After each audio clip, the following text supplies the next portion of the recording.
the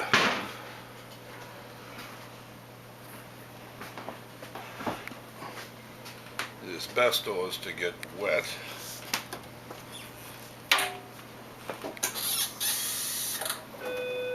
Hey, Bill?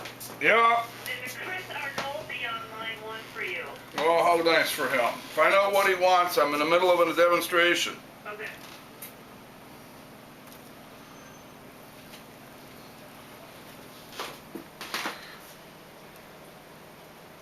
And that's just paper towels. You can do it with paper towels. This is wet asbestos paper. I'll give you something to take home. Don't put it in your mouth. Bad for you. It's what? It's bad for you. Don't put it in your mouth. No, no. And don't breathe it.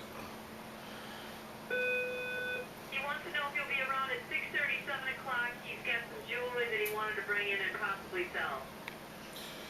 Yeah, somebody will be around. Okay, sounds good. Okay, now if you feel that, you can feel it's, you know, the object, you want it moist enough so that it'll seal the flask, and there's enough moisture in there that it's going to generate some steam. Right. And the force of the steam expanding Right. is what drives the molten metal into But the... it's not going to drip.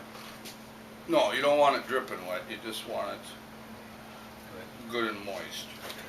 So we can maybe even add just a little more to it.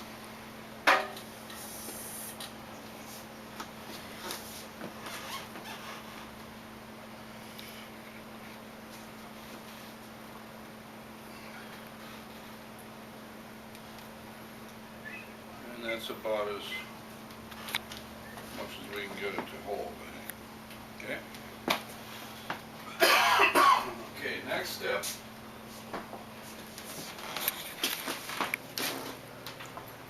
Now, did you have good luck pouring with this crucible before, George? What? Did you have good luck pouring with the crucible? Yeah, how else would I do it?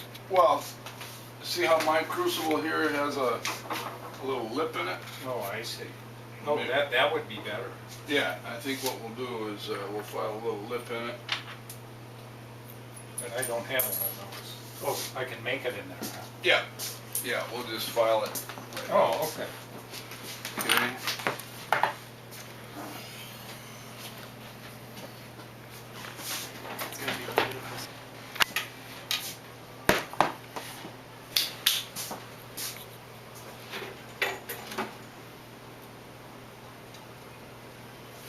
Okay.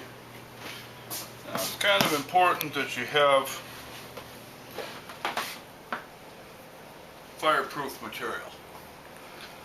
If you're going to do this on a kitchen table, You're wrong. you don't want to ignite the kitchen table. Oh, I'll just use my Is glasses. this marble? Nope. This they're just old soldering blocks. You Okay. can use marble though. Now we did a casting sheet, and this is the configuration of our mold system here. And this is our casting sheet. Our waxwork weighed 4.5 pennyweights. We use a factor of 11. We're casting with pure silver, but you can use the same factor as you would use for sterling, which is 11:1. So then we've multiplied that times 4.55. We got 50.05. We added 10 pennyweights for a screw button, and then the actual weight of our load here is 60.12 pennyweights, or 3 troy ounces. Now when you melt, Did you clean that out? yeah, that's about as good as we're going to get.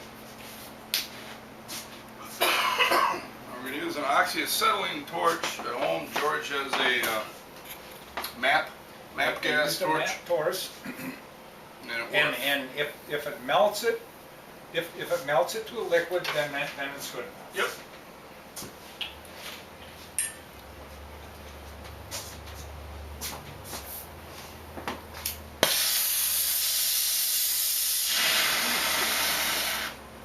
Okay, we have 3 kinds of fire.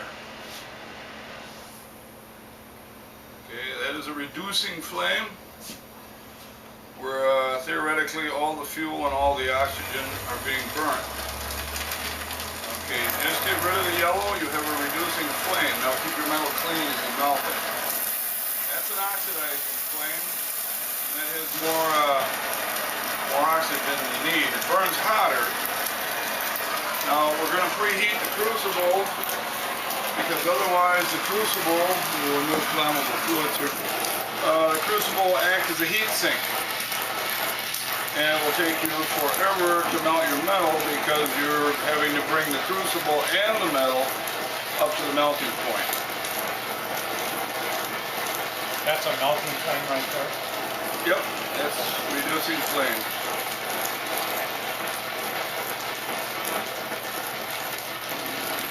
But you see when I take the torch off, you can see the crucible is glowing red. And to do it really right, it should be glowing red on the bottom. Is it starting to show through yet? Nope.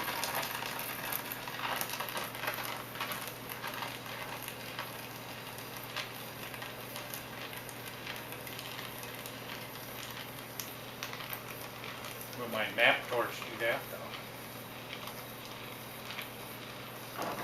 Well, we got a good red in there, that's good enough. Okay, so now we can put our metal in here. We're going to crank our torch up a little bit more.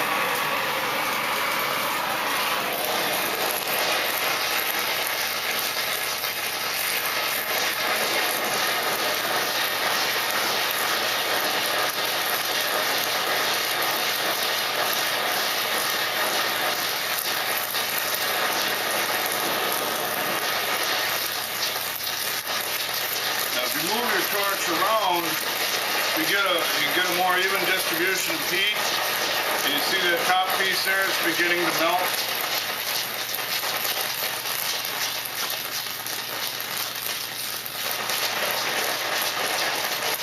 Okay, let me hold that for me.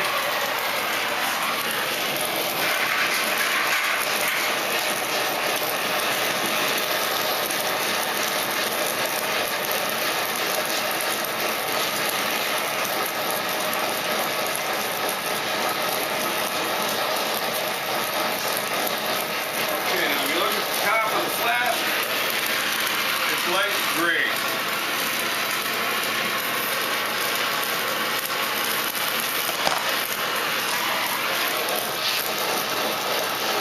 Okay, and we want to melt our metal until it's not such an amorphous shape. You don't want it to look like an amoeba. You want it to look like a real shiny little ball of mercury that moves when the torch moves. And we're just about there.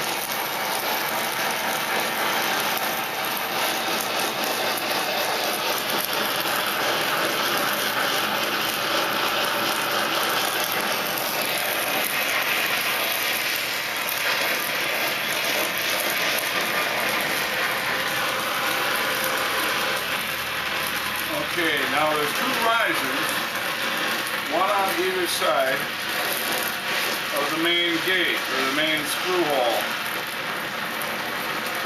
And we'll pour our metal.